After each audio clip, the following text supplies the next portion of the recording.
పరకామణి కేసులో కొత్త మలుపు తిరిగింది. ఓ పక్కన ఆ కేసుకు సంబంధించి విచారణ జరుగుతున్నటువంటి సందర్భంలో రాష్ట్ర ప్రభుత్వానికి ఏదైతే హైకోర్టు సింగిల్ జడ్జి ఆదేశించిన నేపథ్యంలో దాన్ని సవాల్ చేస్తూ ఇప్పుడు నిందితుడైనటువంటి రవికుమార్ ఓ పిటిషన్ వేశారు. ఏమని? ఇప్పుడు ఈ కేసుని ఏసీబీతో విచారిస్తున్నారు. ఏసీబీతో విచారించే పరిధి లేదు ఇందులో. ఎందుకంటే నేను తిరుమల తిరుపతి దేవస్థానం ఉద్యోగిని కాదు, నేను అక్కడ జిఎం గారి మట్టంలో ఉద్యోగిని. ఆ సందర్భంలో జరిగినటువంటిది.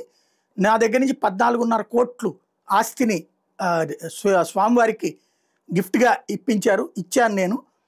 ఆ రోజున లోక్ అదాలత్లో ఓకే అయిపోయింది.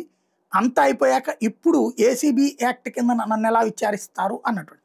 ఇప్పుడు దాని మీద అంతకుముందు వేసినటువంటి పిటిషన్ దీన్ని కలిపి హైకోర్టు విచారించబోతుంది. అయితే జిఎం గారి ఆశ్రమానికి సంబంధించినటువంటి సూపరింటెండెంట్ స్థాయిలో ఉన్న వ్యక్తి అక్కడ పరకామణిలో ఉండటం అనేటటువంటిది శాస్త్ర ప్రకారం శతాబ్దాలుగా నడుస్తుంది. ఇప్పుడు ఆ రవికుమార్ అట్లాంటి వ్యక్తి. ఇప్పుడు అతను తీసుకున్నటువంటి అంశాలకు సంబంధించి మాత్రం ఇందులో క్లారిటీ లేదు. ఇప్పుడు డివిజన్ బెంచ్ తేల్చాల్సింది ఏంటంటే లోక్ అదాలత్లో రాజీ అయిన కేసుని మళ్ళీ విచారించచ్చా, ఆ కేసును కొట్టేసి శిక్షించచ్చా, ఇప్పుడు ఈ కేసులో ఈ నిందితుడికి ఎంత శిక్ష వేస్తారు, ఇది ఇప్పుడు తేలాల్సి ఉంది.